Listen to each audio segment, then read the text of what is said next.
Hey guys, I'm Morthadon, and we are back for Madoka Magica Season 1, Episode 7. So, last time, whew, we had some reveals, man. We found out that when you make that contract with Kyubey, you're making a contract to put your soul into that soul gem, and now your body is just a shell that you are essentially possessing whenever whenever you're close enough to it, I guess. But we had Madoka, who was trying to stop Sayaka from fighting and getting hurt and stuff, so she threw her soul gem, not realizing this, in that chilling moment when Sayaka just collapsed. And even, like, I think what made it even more chilling was, Kyoko. Is it Kyoko or Kyoko? Kyoko. Not knowing that this is how this works. Someone who is, except for maybe Akemi, I'm not sure how long Akemi's been a magical girl, but it seemed like Kyoko had been one for a decent chunk of time, so one of the most veteran magical girls we have here doesn't know about it and was shocked by it. So that's I think what made that moment even more chilling of a scene. So yeah, and we also have Akemi who talked about the Walpurgis coming, or did I even say that? Walpurgis not? I kind of like just saying Walpurgis. Which isn't that like that's a group from Reincarnated as a Slime too, I think. Walpurgis. But anyway, yeah, so I'm really excited to see all of these different things and as they come together and what our characters do now with this information. Sayaka didn't seem like she knew what happened, so did they explain it to her and does Sayaka get mad at Madoka? And what happens from here? Because this news kind of killed the fighting that we had going on. It's like, is Kyoko still gonna try to fight them, or did things change, or what? So let's jump into it, shall we? We're gonna start here in 5, 4, 3, 2, 1, now.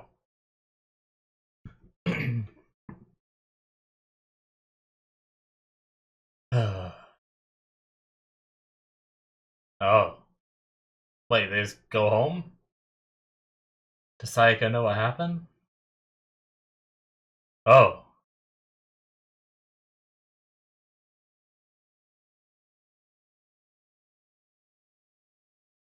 Yeah.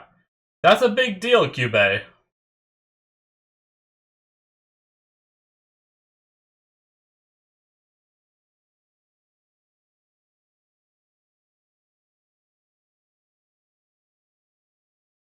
Wow, mommy never knew.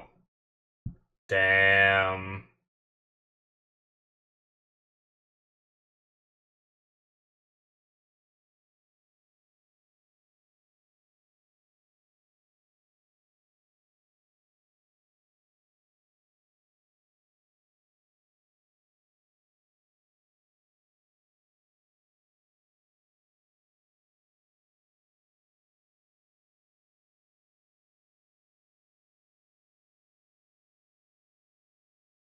Yeah, but you just turned one form that can be destroyed into another form that can be destroyed, so why are you acting like it's a perk? I know you can protect it, but...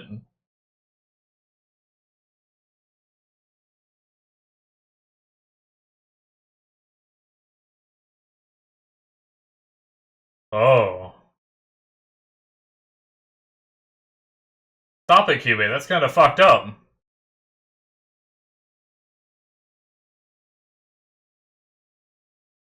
So she was able to take those hits because her soul... Damn.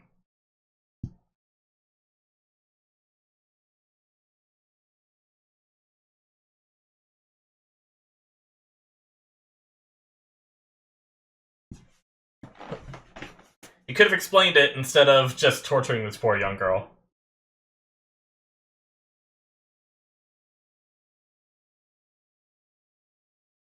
Hmm. Turning off pain slows you down. That's interesting.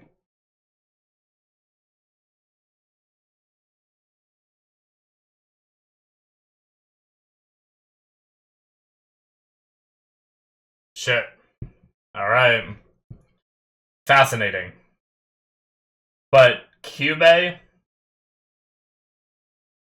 I don't like Kyubey. I I've been skeptical of Kyubey for a good chunk of episodes now. When Kyubey first said that he was like the hope and stuff like that, I was like, okay, maybe he is. You know, and maybe the witches really are the darkness, and maybe it's that black and white, but I think there's some serious areas of gray here, and the fact that Kyubey was like, oh, I'm just gonna leave, but then comes back and tries to manipulate the situation, like the amount of times he's told Madoka, oh, if you just take my contract, you'll have the power to help. Just take my contract, just do it, do it, do it, you know? It's just one of those things that I don't.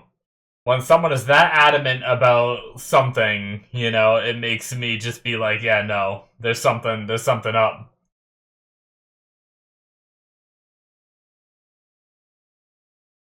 If you were really the hope and you wanted what's best for people, you wouldn't be putting these girls' lives at risk, especially if they didn't want to in the first place, by then pushing them until they finally do it, right?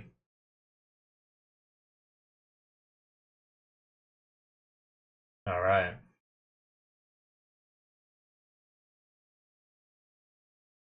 This teacher again. All right, what kind of older relationship advice are we gonna get from her this episode? Oh, wait, whose desk is that? That's not there. Sayaka, I guess, didn't go to school.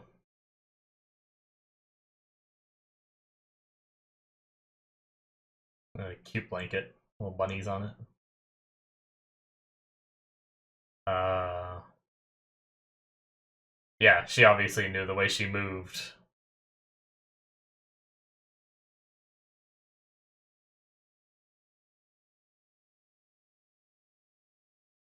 Hmm.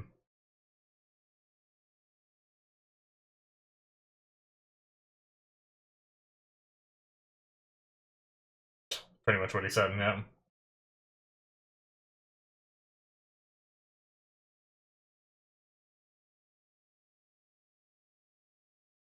it's crazy because if Madoka really does take the powers,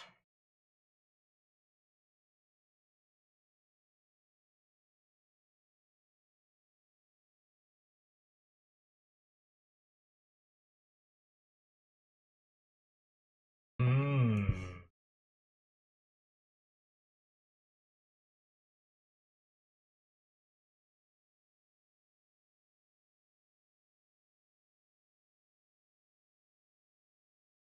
damn.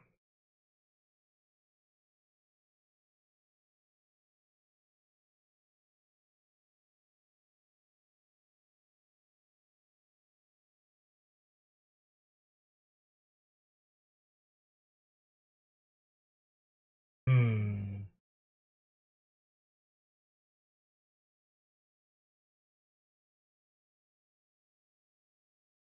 Yo,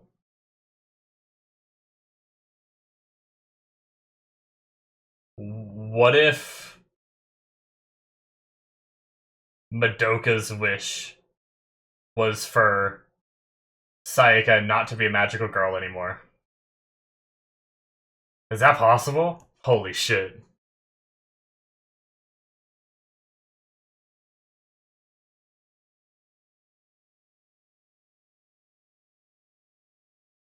Oh,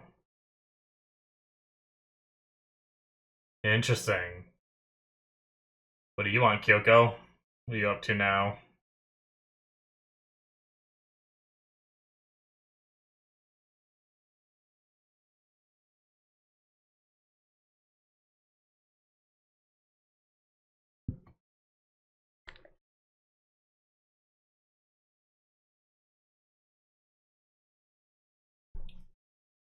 Hmm. You just got what you deserve, damn.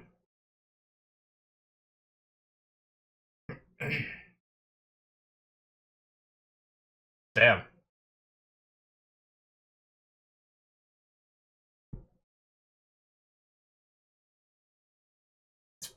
I respect that attitude more than causing problems yourself and then blaming others. Like some people do. Some people do that shit.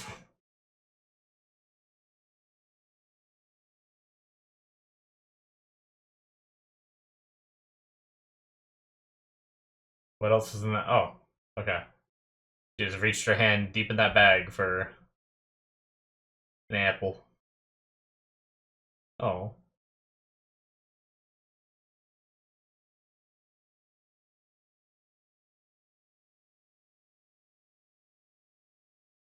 Oh.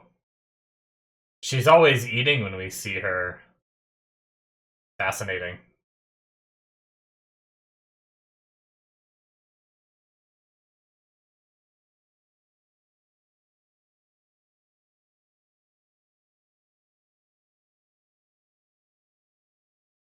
So, was she, like, starved before she became a magical girl?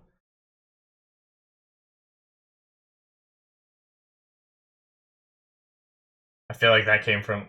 Oh, I'll talk about it later.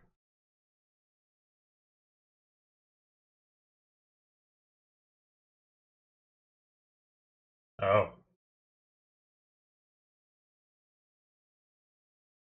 Oh, that's kind of not great.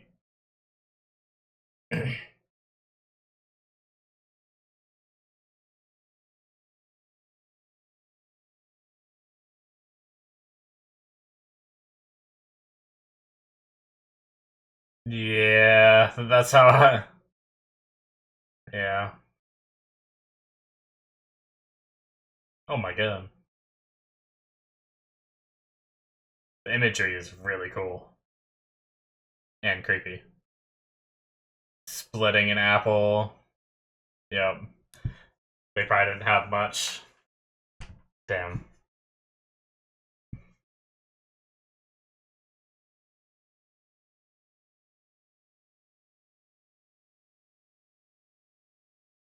What? What happened to him?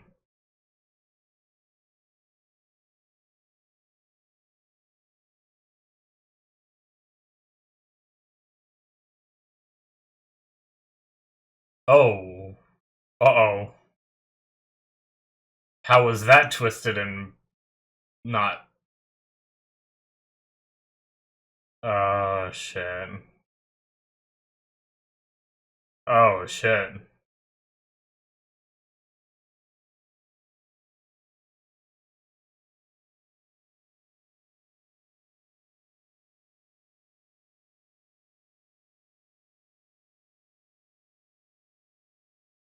Hmm.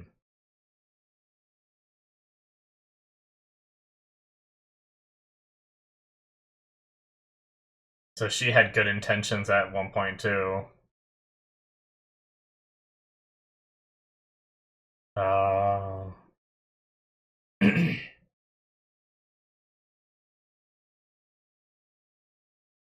Wow.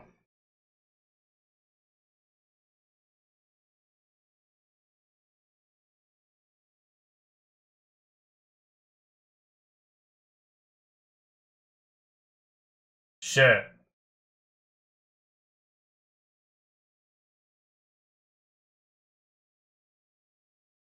Wow.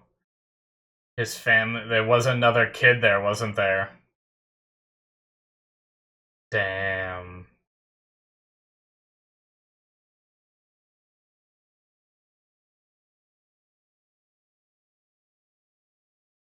That's why she said not to make wishes for other people.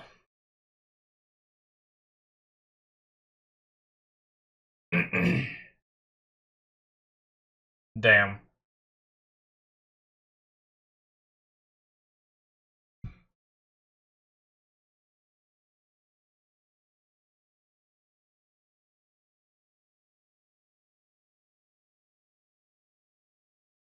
Hmm.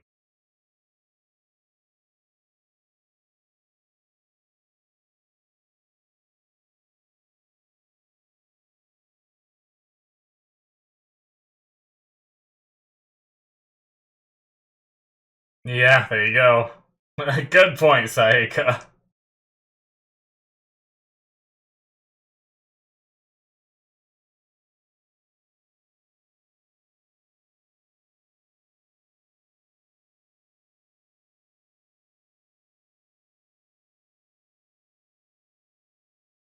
She's eaten so many apples.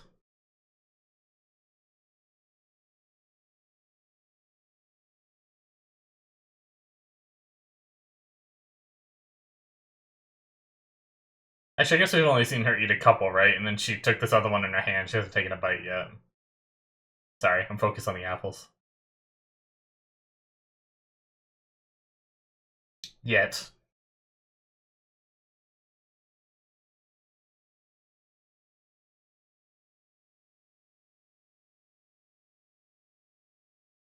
Hmm.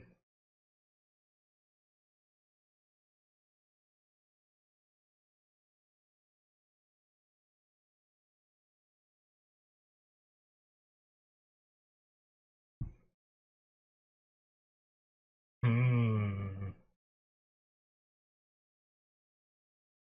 Interesting.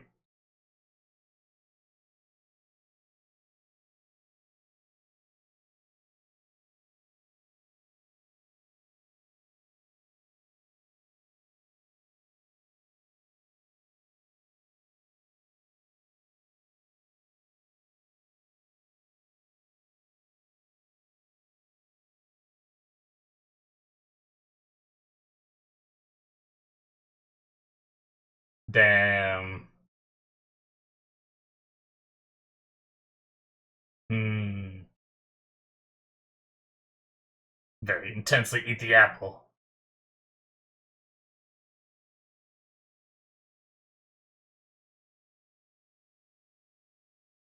That was a really good conversation.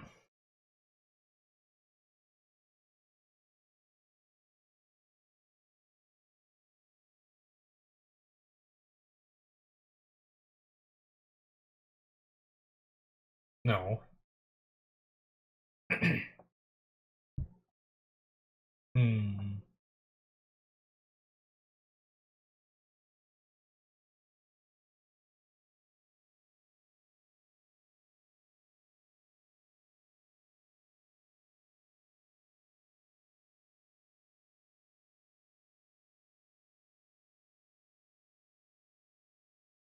Oh. Oh, it's Kamijo. Okay. I didn't know they went to the same school.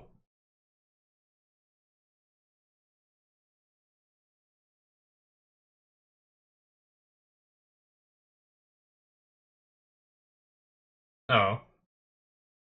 Looks like he has some friends and stuff. That's good. I was worried he was gonna be like bullied or something. So, will her wish go bad? Is Kyoko right? Or is Kyoko's perspective a biased narration from someone who only has an experience of one wish seeing it go bad and then assumed all wishes go bad, you know?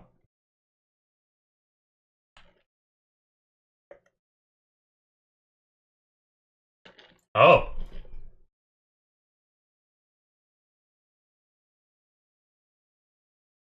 okay.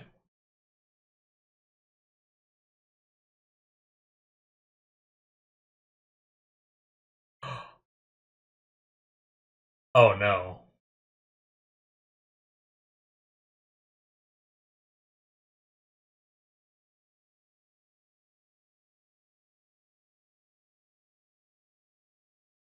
Damn.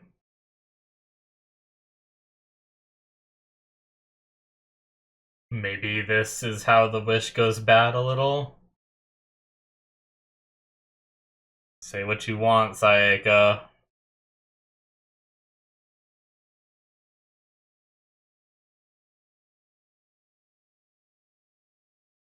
Hmm.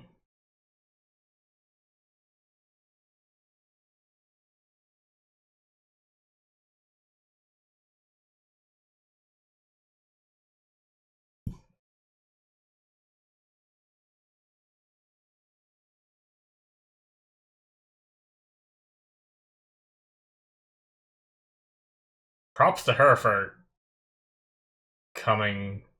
Wow. Okay, she is giving her an ultimatum, though. Damn.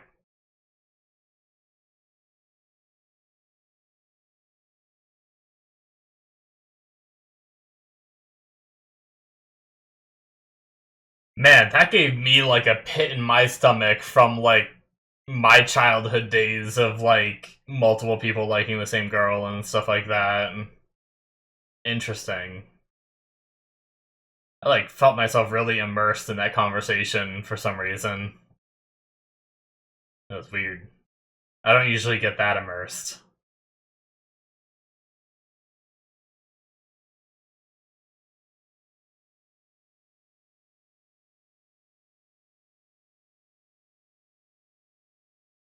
Oh. She's had so much on her mind these past few days.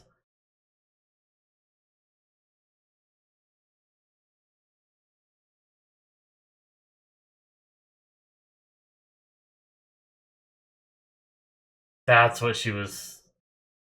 Wow.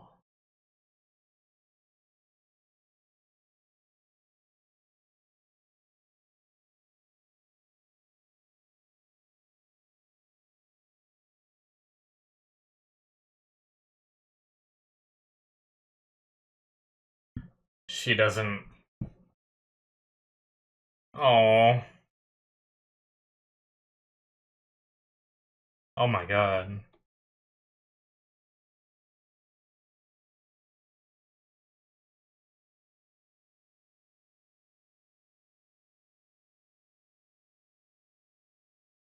Whew. Damn.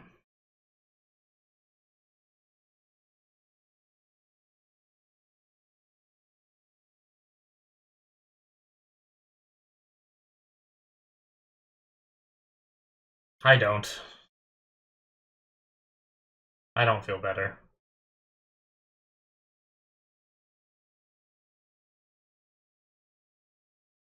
Oh.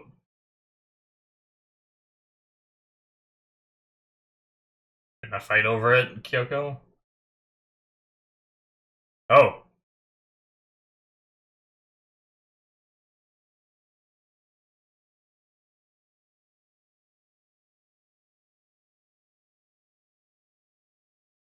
Hmm.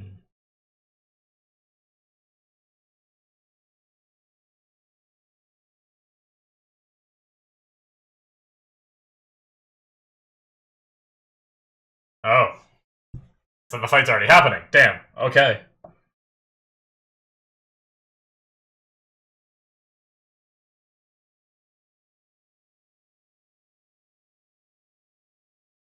Cool. I like the shadowed fight.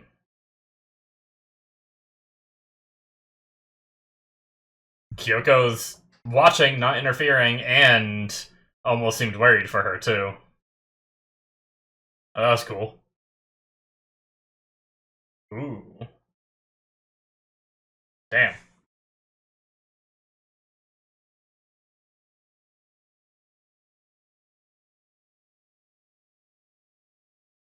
Oh, is that Kyoko? Came to help. Oh, the little bit of red. Wait, she... Yeah, no. Oh, shit. Damn.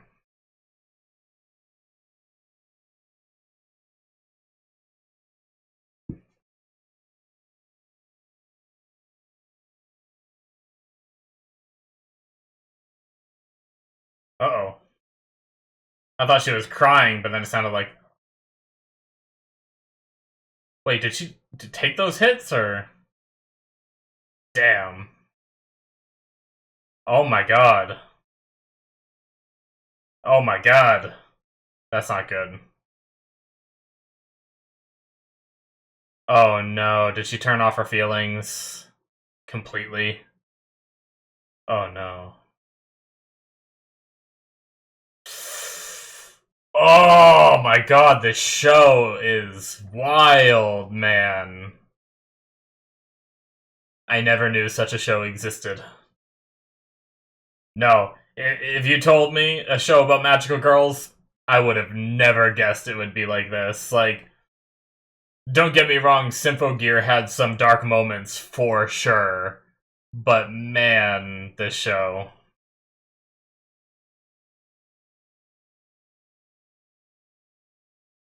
Alright. Wow. It feels like there's so much in every episode, doesn't there? Like, they really pack in a lot of, like, information and stuff. It's crazy, because, like, there's some shows that I watch where I take notes on my phone here, just to jot some things down that I want to remember to talk about in the discussion. There's some shows where I have like 2 or 3 things that I've written down. This show I've consistently had like 10, at least like 10 things per episode, which is 4 or 5 times as much as what I normally have. So it's pretty crazy. All right. Damn. That is it, guys, for episode 7. All right. So, starting from the beginning, we had crazy episode. Mommy never knew that her soul was like attached to the thing. She never found out. I guess there's probably a lot of magical girls that never do. And yeah, it's in Kyubey not being able to understand why it bothers them so much. Like Kyubey thinks of it as like a bonus, like your body can get damaged. There's pain inhibitors, so you don't feel the pain as much, so that way you can keep going and stuff like that. But you're also like, the thing is like, that's why when Kyubey said, the funny thing is Kyubey not understanding humans, and then says it slows you down if you turn your feelings off completely. But pain is what allows people to know that things aren't right, and like you need to, like, I don't know how to put it into words, but I think pain is an important part of being human, because without it, we don't have as much restraint, and it also makes it harder to understand the pain that other people are feeling too. So, like, the idea that Kyubey said it just slows you down, but really, I think that's because pain is just a important part of being human, and apparently Kyubey has some experience where some magical girls have turned it completely off, and I'm worried that's what Sayaka did at the end here. But either way, yeah, it's just wild. Like, I'm liking Kyubey less and less the more this goes on, and I'm wondering where this goes with Kyubey, right? Like, does Kyubey like still stay as this like entity that is doing kind of good, but not going about it in the best of ways because they're not humans, so they don't fully understand humans? I don't know. But anyway, uh we jumped into the Kyoko stuff, right? That was really interesting as well, getting into Kyoko's backstory. Now, I picked up on it right before it was revealed. I didn't pick up on it sooner, but she is like always eating. Ever since we've seen her, she's always eating something, and I think that is because, at I don't know how long ago this was that this happened with her father, but when her father lost his job, it seemed like they were struggling on money. It showed them just like splitting an apple between her and her sister or brother. I couldn't tell gender because of the way that it kind of gave me sister vibes. So, but either way, they had to split their food. They didn't have much, so now that she has the ability to get things herself, now they were kind of vague with what they said, like, how'd you get those apples, Like, did she use her magic to steal them? Is that why she like hoards grief seeds and all that, is so she can use her magic for mundane things in normal life too, to like force her will upon people? I'm not sure. But either way, like, I got that vibe right when Sayaka threw that apple away, and she was like, never waste food. It's like, Kyoko doesn't care about much, right? But she cares about that? Why? And it's like, because it probably had something to do with her past, and it did. So, that was really interesting, and the whole backstory of her dad being a like clergyman of some kind, started to believe that the new era needed a new religion and started spouting his own gospel to the church. A lot of people stopped coming. He got kicked out and stuff like that. And then she made her wish to make people listen to him and stuff like that. And then now her belief is that all wishes go bad because he ended up finding out that she was the one that did it and called her a witch, which is funny because she had been the one fighting the witches. I mean, all this was said in the episode, but I'm just reiterating it because I just find it really fascinating to her character. I didn't expect... I mean, I guess I should have known. A lot of the times when they bring in an antagonistic character like that, usually they give some kind of reason for it. Sometimes the character is just antagonistic, right? But a lot of the times they do give them some kind of tragic backstory or something like that that makes you be like, okay, so this is why they are the way they are. So, but so now she, just tries to live for herself, and I really like Sayaka's comeback line of, well, if that's true, then why are you here worrying about me? That was really good. But and then even then, at the end of the episode, we still had Kyoko kind of watching and rooting for her. She wasn't trying to interfere and steal the grief seed, so Kyoko's kind of calmed down a little bit, which is kind of cool. But she also said she didn't really regret what she did, and she didn't really care that the what's it called?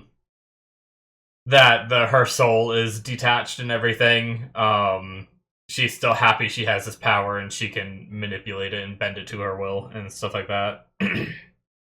But yeah, that was a really good conversation. I like that. I like that in the end, Sayaka walked away and said, I don't bear any ill will towards you anymore, but I'm not gonna be like you, essentially, right? And I'm not gonna regret what I've done. And then she immediately gets into a conversation with Hitomi, which that's rough. Like, is it really the world balancing things out, or is this just coincidence, right? I don't know. Like, has Hitomi really... Like, I guess I'm just curious, like, did Hitomi really have a crush on Kamijo this whole time and just never said it? Or is it something about the wish that is influencing her decisions, right? It's hard to tell, and it's probably an answer we're never gonna get. Like, we're probably never gonna get the answer for that, so... But if it is true that wishes go bad, which I don't necessarily know if it is or not, but I'm really worried if Madoka makes a wish, how could it go bad? And, I had the theory during this episode that Madoka's wish could be to try to turn Sayaka into a normal girl again, right? But if wishes do go bad, then how could that go bad, right? Or another idea I had is what if Madoka's wish was that Kyubey couldn't make any more magical girls or something like that? I don't know. But just I think there could be some crazy implications with the wish that Madoka makes, assuming she does make a wish. I suppose we could go through this whole series without Madoka making a wish and becoming a magical girl, and the opening is just a bait, and this is the story of how she learned why not to do this, right? But I don't know, I do still feel like there's going to be a moment where she has to do it, but the question is what will her wish be? And will it backfire? So... But yeah, that was something about that conversation at that lunch table with Hitomi and Sayaka that just... I haven't had too many experiences as a kid with me and another friend liking the same girl. It's only happened once when I was very, very young, so it never really bothered me that much. Like, there was I vaguely remember in elementary school there was this one girl who was like the you know, it was very cliche, right? It was like the prettiest girl in class, you know, so there was like a bunch of boys that liked her and everything. Um, so, but we never like sat down and like hashed it out like that. So I don't know why I had such like a pit feeling in my stomach, but there was something that like I think I just felt so bad for Sayaka because I feel like I can kind of, even though I haven't had too many experiences like that, I can almost feel what like level of anxiety and sadness and stuff she's feeling by hearing this. And then when she came out of there and she talked about like regret, like almost regretting the decision she made. And my first thought was, oh, is she regretting saving Kamijo? Because if Kamijo was still in the hospital, maybe Hitomi never would have like liked him that way. And I was wrong. I completely didn't even, not even close did I think that it was going to be the fact that she almost regretted saving Hitomi. That's dark. I mean, thinking, reversing a miracle that she gave, that's pretty dark too. But at least it wasn't something that he had before. But regretting saving someone like that, just because of like a relationship drama kind of thing, it's pretty dark, to be honest. But then she got me, man, if that scene went on a little bit longer, I would have been in tears because my eyes were watering. When Sayaka was saying that she can never be with Kamijo because she doesn't want to subject him to this body that is, you know, she called the dead body. She doesn't want him to have a cold kiss. Now, is she cold? Is her body cold? I don't know. But maybe that's just like, even if it's not, that's how she feels, right? And with this state of who she is and what she's become, you know, saying that she's yeah, man, that whole scene was just chilling. It had my eyes just watering, and I just felt so bad for her because it's not necessarily that she's scared to confess her feelings to Kamijo. It's not necessarily that she's scared to hear the answer that Kamijo would give her. It's that she doesn't. She's scared to do it because of the state of her body and all of this with her soul being detached from her body and everything and calling herself a zombie and things like that. That's just really, really sad. And once again, it's one of those situations where I was like, oh, Sayaka is going to go down that typical trope of Sayaka thinking like, oh, he would never love me kind of thing. Or, you know, or I could never win against Hitomi. I thought it was going to go that route too of like, oh, Hitomi's just so much more beautiful, so much more better than I am, right? But it was neither of those things. Well, maybe it was some of them, but at least the main thing that she focused on here was the fact that, you know, that she's you know, her soul's out of her body. She's essentially a shell, and she doesn't want to. She doesn't feel like she deserves the right to date someone. So it's yeah, that's rough. I feel so bad for her. That hit me hard there. So, and then like we had talked a little bit about it by the end of the episode. There we had Hitomi, not Hitomi. I'm sorry, Sayaka fighting the witch and seemingly, you know, uh might have turned, like the way she was fighting made it seem like she might have turned all of her feelings off, you know? And that is definitely not good. Hopefully it's not like gonna go the Vampire Diaries route where once you turn your feelings off, it's like very hard to get the person to turn them back on because they don't want to, right? They're like, why would I want to feel those emotions and be all sad again? We went through that with one of the characters in Vampire Diaries. Hold on, give me a second. Sorry. One of the characters in Vampire Diaries turned their emotions off, and just it was so difficult to get them to put them back on. I wonder if that's going to be a situation here, or you know, and also it's your pain inhibition. So is it just pain, or is it emotions too? That's what I'm wondering as well. Like, is this turning off her ability to like love and feel happiness, sadness, and stuff like that, or is it just like, oh, you get poked, you know, you don't feel it, right?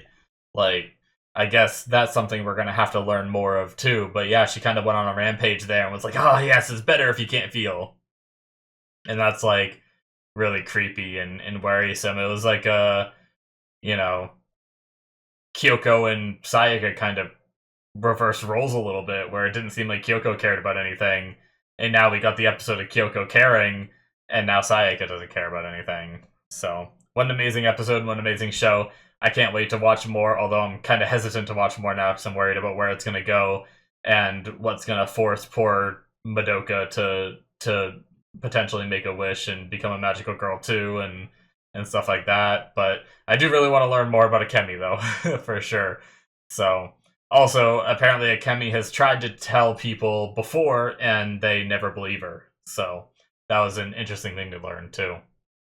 Anyways, guys, thank you so much for watching. That's it from me. Hit that subscribe button if you enjoyed. Check out my Patreon if you want to see 2 more episodes ahead. You can do so on there through the early access tier. There's also the Patreon show/rewatch tier, where I am watching things like The Expanse. Just had an amazing episode of The Expanse pop up. That one was, that whole show is super amazing. Freyrin is on there, Solo Leveling is on there, and I am currently in the process of rewatching season 1 and 2 of Attack on Titan in the rewatch tier. So check that out if you're interested in more content from me. Links in the description should be popping up on the screen as well, and I will see you in my future reactions. Bye-bye.